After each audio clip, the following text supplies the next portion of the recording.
যুব সমাজকে দক্ষ যুবশক্তি হিসেবে গড়ে তুলতে এরই মধ্যে বিভিন্ন উদ্যোগ নেওয়া হয়েছে বলে জানিয়েছেন যুব ও ক্রীড়া প্রতিমন্ত্রী আমিনুল হক। শুক্রবার এফডিসিতে ডিবেট ফর ডেমোক্রেসি আয়োজিত বিতর্ক প্রতিযোগিতায় তিনি এসব কথা বলেন।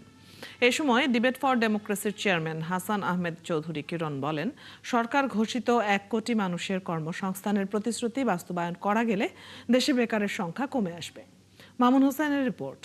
আন্তর্জাতিক যুব দিবস 2026 উদযাপন উপলক্ষে ডিবেট ফর ডেমোক্রেসির এবারের ছায়া সংসদ। বিতর্কের বিষয়, দক্ষ যুবশক্তি গড়ে তুলতে সরকারের চেয়ে বেসরকারি খাতের সম্পৃক্ততা বেশি গুরুত্বপূর্ণ। 95% কর্মসংস্থান সৃষ্টি করছে বেসরকারি খাত। শুক্রবার এফডিসিতে আয়োজিত এই প্রতিযোগিতায় সরকারি দল হিসেবে শেরেবাংলা কৃষি বিশ্ববিদ্যালয় এবং বিরোধী দল হিসেবে ইস্টার্ন ইউনিভার্সিটির বিতার্কিকরা অংশ নেন।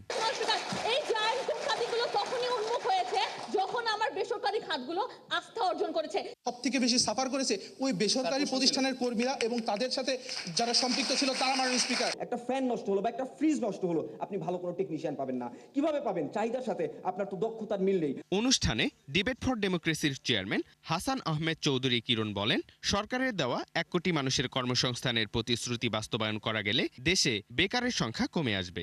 আমি সরকারের আমলে যে 100 বছরের যে এই যে দুর্নীতির কথা বলা হচ্ছে, সেটি তরুণদের যুবকদের প্রশিক্ষণের নামেও কিন্তু বড় বড় দুর্নীতি হয়েছে।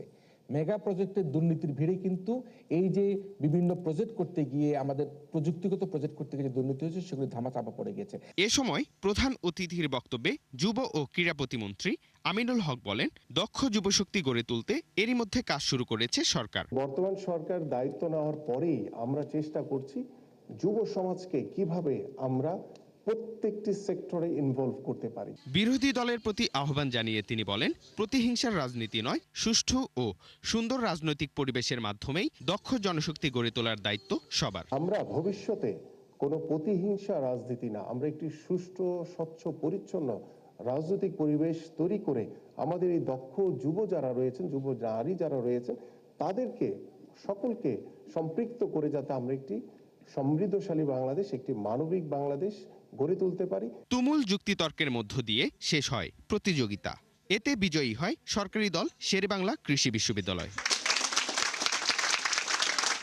মামুন হুসাইন, 71, ঢাকা।